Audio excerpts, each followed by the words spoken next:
Oi, eu sou a Gabi Xavier e hoje estou aqui com um vídeo que eu prometi muito para vocês inscritos, prometi muito nos meus últimos vídeos. E hoje então vamos fazer uma análise de um personagem muito polêmico de Shingeki no Kyojin. Esse personagem, apesar de já ter aparecido no anime, o que eu vou falar aqui, o que eu vou apresentar para vocês pra gente poder discutir, são fatos e coisas que ainda não foram mostrados na temporada que a gente viu até agora, na segunda temporada. Então se você tem medo de spoiler, se você não quer saber spoiler, você fecha esse vídeo, porque senão você vai assistir, vai tomar um spoiler e você vai vir nos comentários reclamar e eu vou dizer, poxa, já tinha avisado. Dito isso, este vídeo será sobre Zack Yeager. Vamos comentar sobre o fato dele ser um traidor ou não. Quer dizer, traidor ele já é, mas será que ele era um traidor lá atrás ou será que ele é um traidor hoje? Vou explicar tudo isso e vou fazer menos teoria e mais uma análise do personagem, porque talvez daqui a uma semana, um pouco mais de uma semana, a gente chegue com o capítulo 103, descubra de fato qual é a dele, ou comece a descobrir qual é a dele, mas enquanto não temos isso, enquanto estamos aí com pelo menos uma semana de espera, vamos fazer um apanhado de tudo que a gente sabe sobre ele. Vou começar a analisar aqui coisas que talvez eu não tenha analisado no outro vídeo sobre Titã Bestial, que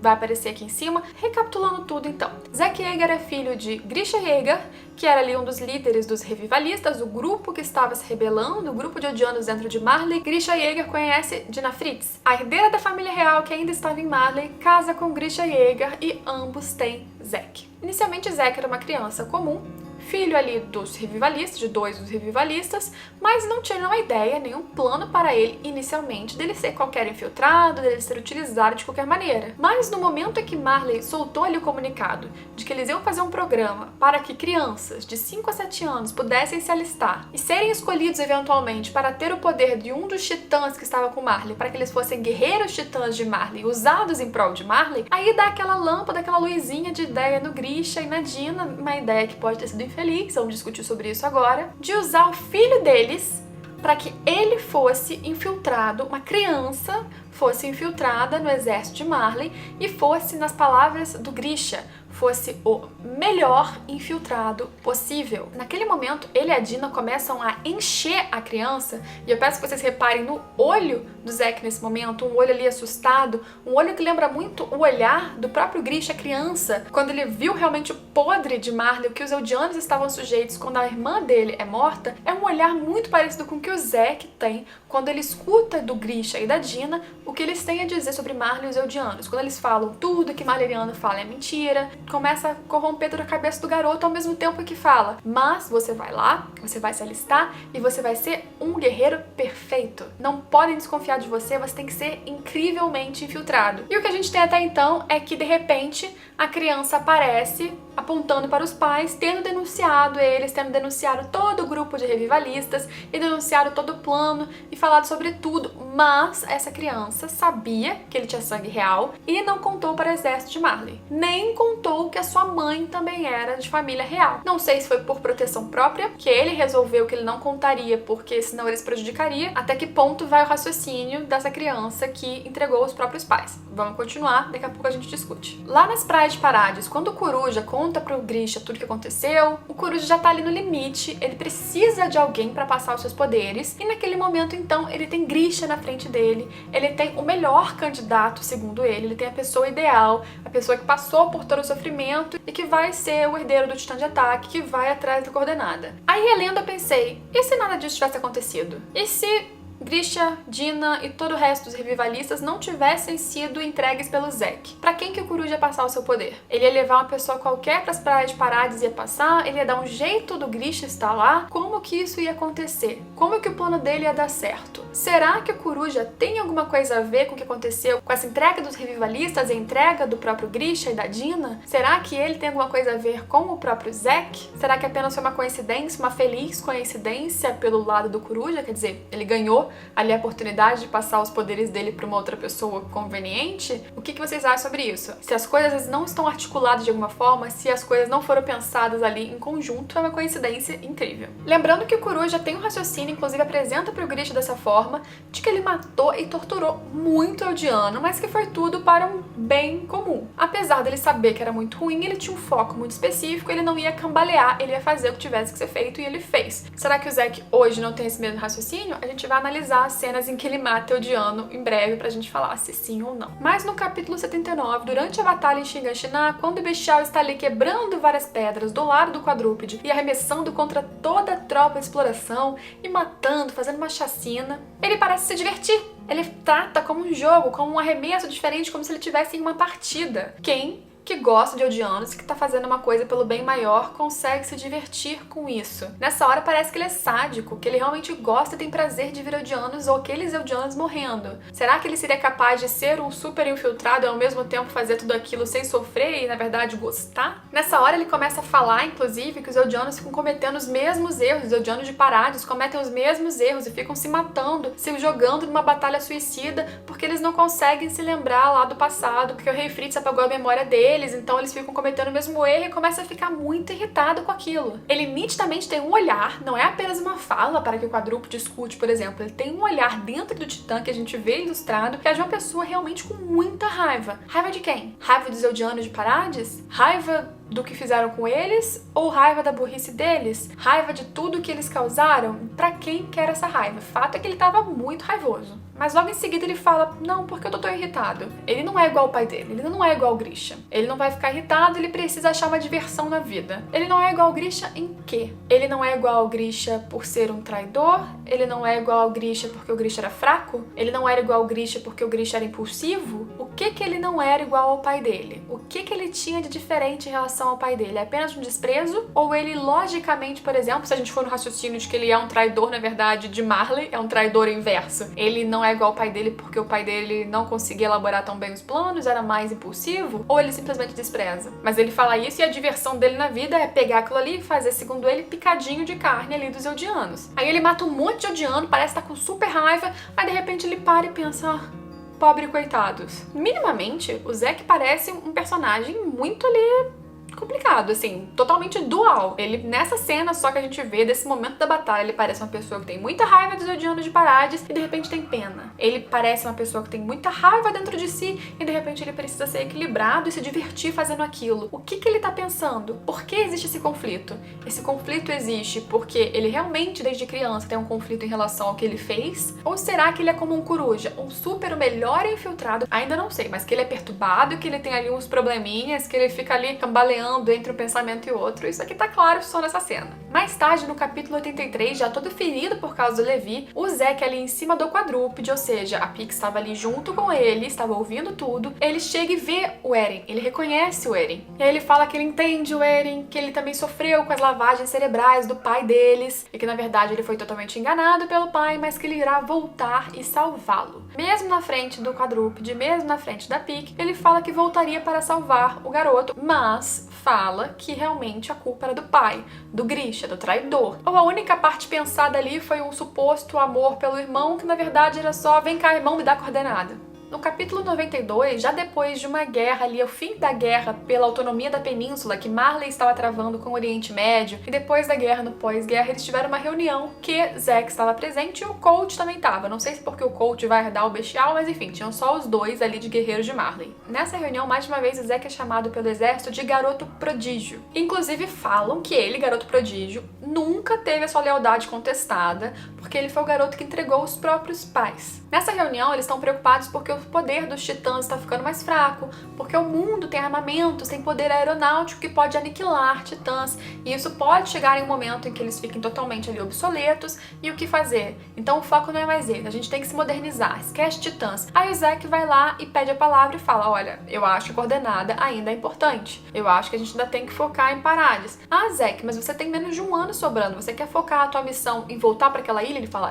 acho que isso que é importante. Aí ele ainda reforça que realmente é muito importante que o mundo saiba que eles recuperaram a coordenada, que eles acabaram com os demônios de Parades, que uma manchete de jornal seria muito mais eficaz do que eles simplesmente fazerem isso. E por isso, a vitória deles sobre Parades, recuperando o poder do Titã original, tinha que ser algo noticiado. E aí eles falam da lealdade do Zack e tudo, e eles falam que por isso, porque ele é uma pessoa muito confiável, eles iriam levar a ideia deles à frente. O que me fez pensar depois, juntando uma peça com a outra, que talvez a ideia do festival tenha sido toda fruto fruto desta ideia do Zack, de fazer algo público. É nesse mesmo capítulo que o Zack e o Colt conversam sobre as habilidades do bestial do Zack, que são diferentes, que parece até que ele tem sangue real, porque ele consegue controlar ali os titãs que são transformados com o seu fluido, e aí ele fala pro Colt: um dia você vai entender meus segredos, e em seguida ele completa ali: descobri como eu limpo a bunda quando o Magaf chega. Parece ali que ele tem segredos, ele pretende realmente que o Colt seja o seu sucessor do bestial. O Magaf comenta algo interessante, ele fala que ele tá há 20 anos observando o Zack, e que o Zack sempre foi um garoto imprevisível, que a ideia dele lá embaixo na reunião foi imprevisível,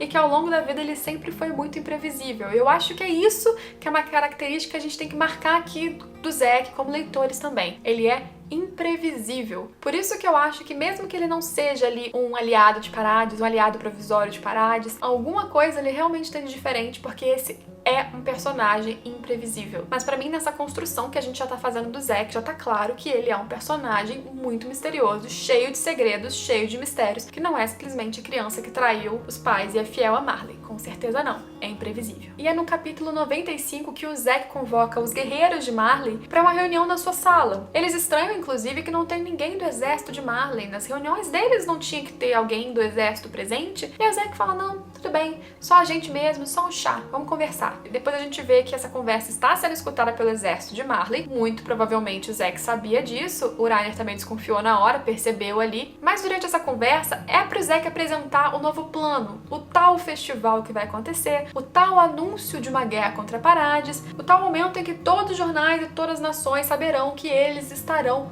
contra Marley. E aí ele ressalta que o mundo está ficando mais forte que o poder dos titãs, que hoje o que separa eles do mundo que quer extermínio dos Eldianos é Marley, são as muralhas de Marley, e que na verdade eles têm que lutar para fortalecer Marley, porque se aquelas muralhas caem, eles são exterminados pelo mundo, e para isso eles precisam da coordenada. E aí a Pieck ressalta: mas se a gente recuperar o Titã original, eles vão continuar odiando a gente. E mais uma vez, ele vem com o mesmo raciocínio da reunião em que ele deu aquela ideia lá pro exército. Por isso que eu acho que a ideia do festival nasceu do Zack, porque ele vira pra Pieck e fala: exatamente, brilhante, Pieck, é isso mesmo. Por isso que a gente tem que noticiar, por isso que vai acontecer o festival, por isso que a família Tybur vai ajudar. Mas o Zack não parece estar sendo testado, porque ele sabe de tudo, ele é a pessoa que conduz, e parece que eles têm ali completa confiança na lealdade dele. Será que eles poderiam ter essa confiança?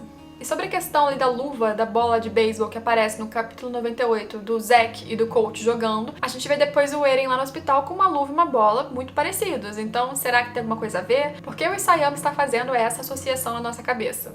Seria só um teste? Uma distração? Por quê? Ou será que Eren e Zack também estavam em contato? Será que Eren está coçando o rosto exatamente igual ao Zack por genética? Ou eles tiveram algum convívio durante algum tempo? Fizeram um plano para que um objetivo comum fosse alcançado independente das diferenças? O Eren conseguiria compreender que ele tivesse agido como um coruja, ou pior que um coruja, para um bem maior? Ou será que o Eren compreenderia até onde fosse necessário usar o Zack? Indo para análise então dos últimos momentos, no capítulo 98, quando eles estão ali reunidos, esperando o festival começar, e eles percebem que o Falco tá sumido, há algum tempo foi encontrar um conhecido, o Zack tá ali distante, não tá participando da discussão. De repente o Falco chega e chama ali o vice-comandante, o Reiner, e fala: vamos lá comigo rapidinho. E mesmo quando o Galliard fala: olha só, mandaram a gente ficar aqui esperando o festival começar, sentadinho nos nossos lugares. O Zack olha pro relógio e fala: não, falta um tempinho, pode ir. Não pergunta onde eles vão, não se preocupe em nada, e ele é o líder.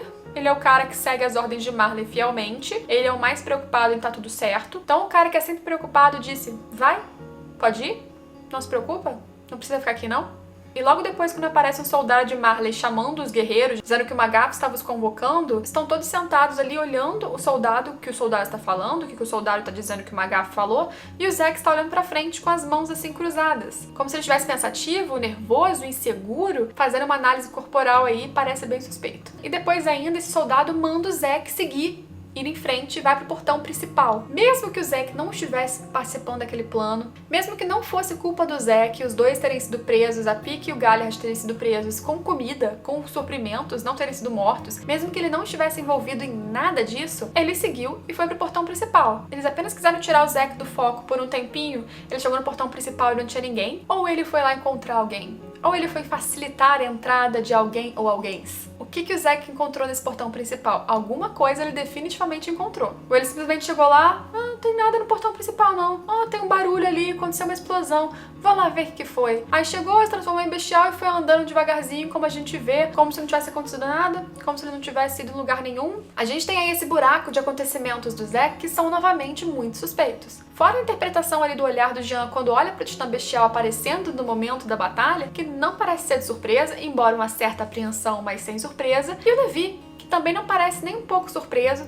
tem desprezo no olhar, mas uma frieza muito grande, não parece ter subido ali um ódio, um calor da pessoa que não vê o bestial há muito tempo, que tem a missão dada pelo Erwin de derrotar esse cara, de derrotar esse titã e que precisa o aniquilar. Na verdade, ele parece estar bem assim, calmo, esperando o momento com algo muito bem articulado. Ele apenas ficou mais calculista e tem um plano muito elaborado, ou ele precisa aturar o bestial por um tempinho a mais porque ele está fazendo parte de um plano que eles têm junto dele, será? Será que o Levi saberia de um plano desse e suportaria? Teria frieza? Confiaria num Eren? Confiaria num plano envolvendo o inimigo? Se esse plano existe, será que todos sabem? Será que todos concordam? Eu queria mostrar pra vocês também que na capa do volume 23, que é ali que começa todo esse arco de Marley, a gente tem os guerreiros de Marley olhando pra frente e o Zack olhando para outra direção. Vocês acham que isso foi à toa? Que o Zack tá olhando pro lado oposto dos guerreiros de Marley à toa? Que isso tá na capa por um motivo qualquer? Ou será que está reforçando cada vez mais que o Zack tem o olhar pro outro lado? Que ele tem um plano que não condiz com o que Marley acredita que ele está procurando? Essa foi uma análise geral dos principais momentos, principais fatos sobre Zack Yeager, tudo que eu pude pegar dele de momentos misteriosos, momentos que fazem com que a gente desconfie das intenções dele. Eu acho que o que fica claro é que o Zack não é esse garoto que confiou muito em Marley, que acreditou nos propósitos de Marley e foi trair os seus pais porque eles eram impuros, porque eles eram equivocados, porque ele era muito fiel a Marley. Isso pra mim, claramente, não é a verdade. Acho que o Zack pode ser, acima de tudo, uma pessoa perturbada, que não sabe muito bem o que quer, que tem propósitos meio alterados ali, porque foi uma criança que sofreu com muitos conflitos e ouviu muita coisa? Pode ser. Mas além disso, acima disso tudo, o Zack não tem uma linha de pensamento tão simples. Nesse suposto último ano que ele tem de vida, ele quer doar sim para uma causa maior. Talvez, inclusive, se ele tiver se aliado a Parades, ele pode até saber que o Levi depois vai acabar com ele, considerando que provavelmente logo em seguida ele morreria pelos próprios 13 anos. Será? Será que esse último plano dele é o plano final? Será que no momento final do capítulo 102, em que ele fala não deixe que eles vivam, ele tá falando, na verdade, dos seus próprios colegas titãs? E por que o Zack teria articulado então para que esse plano desse festival acontecesse? Será que era justamente para facilitar a entrada de Parades? Facilitar um momento bom para que o Eren aparecesse? Será que é por isso que o Eren estava sabendo muito bem ali todo o roteiro do festival? E a família Tybur tem alguma coisa a ver com isso? Ou não? Porque afinal de contas o Martelo de Guerra tá assim lutando com todas as forças aparentemente. É isso, daqui a uma semana talvez já vamos descobrir o que está dentro da cabeça de Zack Yeager. E aí você volta aqui, comenta o que nós descobrimos e de repente vê esses fatos que eu listei e começa a perceber mais claramente o que eles significaram em cada cena. Se você tá aqui até agora, curte o vídeo se você gostou, curte porque ajuda muito o canal, se inscreve no canal caso você ainda não seja inscrito, a gente tem muito vídeo de Shingeki aqui e a gente se vê então em todos os próximos vídeos. Tchau, tchau!